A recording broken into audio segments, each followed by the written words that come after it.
Welcome to Coming Together for Sexual Health. I'm Tammy Kremer, and I'm thrilled to talk with you about the world we are creating by coming together for sexual health. And yes, the pun is intended. My background in thinking holistically about health as a facilitator and a doula helps me talk with our guests about celebrating pleasure, combating stigma, and making sexual health care both more accessible and more inclusive of the communities we serve. We're powered by nationally recognized experts in sexual health at the University of California, San Francisco, and the California Prevention Training Center. All views expressed are those of the person speaking and not of the CAPTC or their employer. Subscribe to get our latest episodes, share with your friends, and leave us a 5-star review to help more people find us. Thank you for coming together for sexual health. Welcome to Coming Together for Sexual Health, Ina Park. I'm so excited to have you back on the show. Well, thank you for having me. Of course. You're a repeat favorite of mine. I don't think I got to tell you yet. I was at a conference. I was at the American Public Health Association.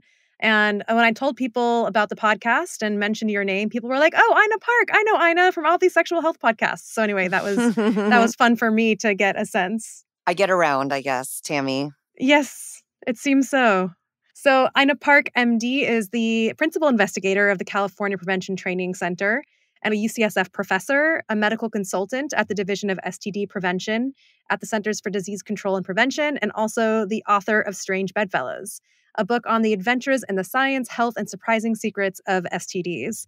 And we have Ina with us today to talk about the report that recently dropped from the CDC, which is the report on STI stats from 2023. So to get us started, Ina, if you can share with us, what is this report? Why does it matter?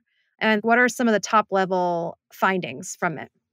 The CDC's 2023 STI surveillance data just came out actually a couple weeks ago. And that was, in the beginning of November. So it is almost the end of 2024, but we are looking at 2023 data. And the report does come out every year and takes a look back at the cases of syphilis, gonorrhea, and chlamydia that are reported in the United States.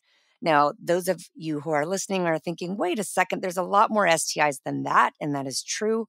But, we really only have 3 conditions that are reportable to the CDC, and so that's why the report focuses on those 3. But, I think for the first time, I feel like in my career, and I've been at this for about 15 years, I actually have some good news to report, Tammy. Wow. Yeah, I know. I'll start with the bad news first, but, there still are over 2.4 million cases of those bacterial STIs that I just mentioned. So it's not like we're living, in an STI-free country, but I will say that cases have gone down for the first time that I can honestly remember since I joined this field. So I'm pretty excited about that, I have to say. And that is being driven, in some part by declines in gonorrhea, because we actually saw those in 2022 as well as in 2023. And in 2023, there was about a 7% decrease. Wow. Not huge declines, but still any decline. Tammy, when we were seeing double-digit increases every year is really encouraging for me. And chlamydia is just sort of hanging out. It really didn't change much at all. And then we did see an increase in total cases of syphilis. And so that includes both the infectious stages as well as the non-infectious stages of syphilis. We saw a very, very slight increase, almost no change, really only 1% change in total syphilis. But after, again, many years of double-digit increases, that's really encouraging to me. And I will say that for the first time in my career, there was a decline, a 13% decline in syphilis among men who have sex with men. And that was of the most infectious stages of syphilis, which are called primary and secondary syphilis. So I am cautiously optimistic, Tammy, I have to say. And I have not said that, I don't think, ever on any podcast. So you're hearing it first. Well, that's really encouraging to hear. I mean, I think looking at this data, it's quite incredible to see the actual layout of these numbers. Like you said, I guess these are the 3 that are reportable to the CDC. Yeah. So that definitely stood out to me. And I'm curious, what's your take on how this data might relate to other conditions that aren't being tracked? like trich or other infections. Is this kind of like canary in a coal mine? Like, does this tell us a bit about those, or do you think that we don't really have a sense of those other rates? Well, I don't think we really do, but I will tell you what I do have a sense of. And again, it's more good news for everybody. I think the data that we've seen, which are now quite old, more than 5 years old, was that herpes was also trending downward. Herpes type 2, which is the virus that typically causes genital herpes, was already on the decline. And so, in general, when I see declines in the bacterial STIs, I'm hopeful that we will also see that in viral. And that was, as I mentioned, already happening before we saw these current downward trends. And then, of course, I'm sure you're aware, we've had an effective vaccine against human papillomavirus or HPV since 2006. And so, in general, based on studies done by the CDC, we've seen declines in the types that are covered by the vaccine. So, in fact, those were already happening before we saw these trends in bacterial STIs. So, I feel like actually the bacterial STIs are actually catching up to what the viruses were already doing. And I really just don't have any sense about trich yet. Hmm. I think it'll be interesting. People are, of course, publishing studies from different settings of clinics or also in corrections, for example, about what's happening with trich. But it's one of those that I really just don't know what's happening yet. But I'm encouraged by the viruses and the bacteria, at least, and that's a lot. Yeah, totally. And from your experience, what has it been like in 2024? Do you sense that this data and these trends are continuing as far as you can tell? Or do you sense something different is happening? Well, so I'm really hopeful that they are, and I'll tell you why. I think you have already discussed doxypep, which is the term that's centered on pregnancy prevention, is like a morning after pill, right? But essentially, it's taking 200 milligrams of doxycycline, which is an antibiotic, after condomless sex. So that could be oral, vaginal, or anal sex. And it has been shown in multiple randomized controlled trials to reduce bacterial STI incidence in men who have sex with men and trans women who have sex with men. So I know that that intervention works. And 2023, very few places in the country had actually rolled out doxypep. San Francisco had, and other, I think, some, meccas of gay men, other queer people. What I am seeing here on the ground is that a lot of places in the country have now adopted doxypep, and we are seeing, at least in the city of San Francisco, dramatic declines in chlamydia and syphilis. Less so for gonorrhea, and it did not work, by the way, as well in the clinical trials for gonorrhea, just because there's a lot of antibiotic resistance. At any rate, I think there's been greater adoption of doxypep throughout the country. And so I am excited that the trends that we are seeing for 2023 data are going to continue in 2024. If we meet again next year at this time, I think we will have more good news about the bacterial STIs and declining cases. It's an exciting time to be in the field of STIs. That's very encouraging for sure. So, looking at where STIs continue to be prevalent, these three STIs, can we talk about some of the communities and the regions that you're kind of watching closely? Yeah, I mean, I would say that STI burden traditionally has been really heavy in the South. And I would say that that continues to be true. But I will also say that some of the biggest gains in terms of prevention of cases have also occurred in places like Texas and also in big states like California and also Florida. So I feel like some states have made such an enormous effort in terms of especially addressing syphilis, and we have definitely seen the fruits of that labor. Then I will tell you, like in Georgia, unfortunately, syphilis is going up.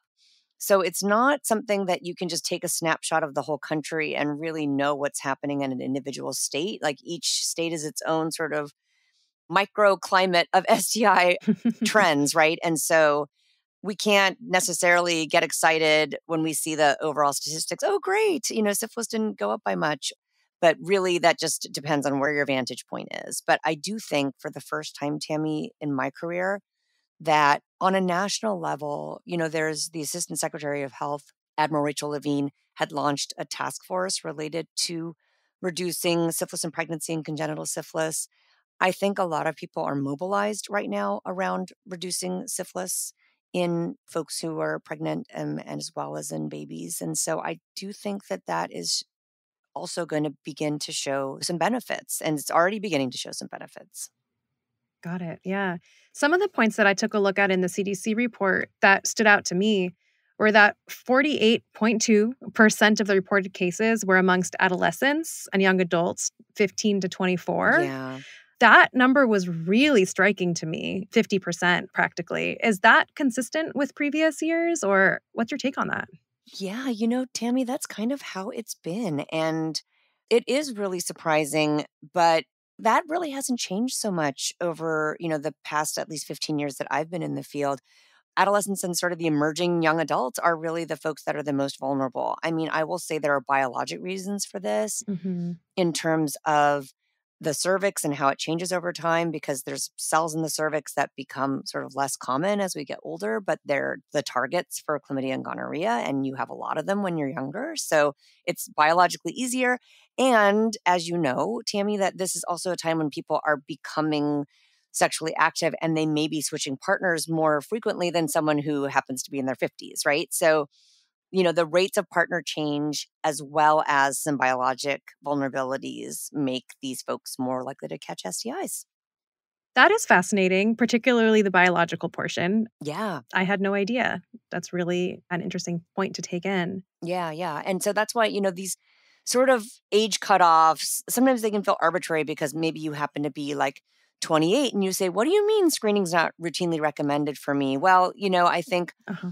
part of the way that the CDC sets cutoffs is by looking at, okay, well, where are we most commonly seeing these infections? And so that's why the cutoff happens to end at 24 years. But Okay. I'm going to tell you that on my end of things, Tammy, like when someone comes to me and says, hey, I am 28, I'm not recommended for routine screening, but here's the things that I'm up to in my sex life. And if, for example, that also includes having, multiple partners, then absolutely those people should get screened regardless of the national guideline that happens to have an age cutoff. Right. So really, I mean, clinicians who are listening often just have to use their own judgment. There are national Hmm. guidelines, but those are just guidelines, and you really have to do what's best for the patient sitting in front of you. Yeah, I appreciate that. It can be interesting to try to move between those levels of like population level thinking versus the individual. Absolutely. And especially when people come in and say, well, the internet says I'm low risk. And I'm like, listen, I know what the internet says. I know the internet says that, we don't have to test cisgender men, but I'm telling you that what's going on with you, you should get tested. So yeah, we Yeah. luckily have some leeway and some freedom to make an individual decision. Hmm. So another thing that stood out to me in the 2023 report was that 32.4% of all the cases of those three infections, chlamydia, gonorrhea, and syphilis, were among non-Hispanic, Black, or African American people, even though they make up only 12.6% of the US population. Yep. And then also saying that rates of syphilis were highest among American Indian and Alaska Native people. Yeah. What's your take on that? And what do you think we should be doing about that? Thank you for bringing that up. And one thing I want to point out is that the higher rates of infection in Black communities is not necessarily related to sort of different sexual practices, right? It's not to say that you see that rates of gonorrhea are higher in Black women versus in white women. That doesn't mean that Black women have more partners, doesn't mean that they use less condoms. And in fact, the opposite is true, that actually Black women in multiple studies were reported being more likely to use condoms with their male partners. But the thing is that the way certain networks are constructed, and for example, if a woman is having sex with a male partner who's also having sex with someone else at the same time, or called concurrency, then you may report having just one partner, but your risk of an STI is much higher if your partner has other partners at the same time that they're having sex with you. And there have been some reports that concurrency may be higher in Black populations.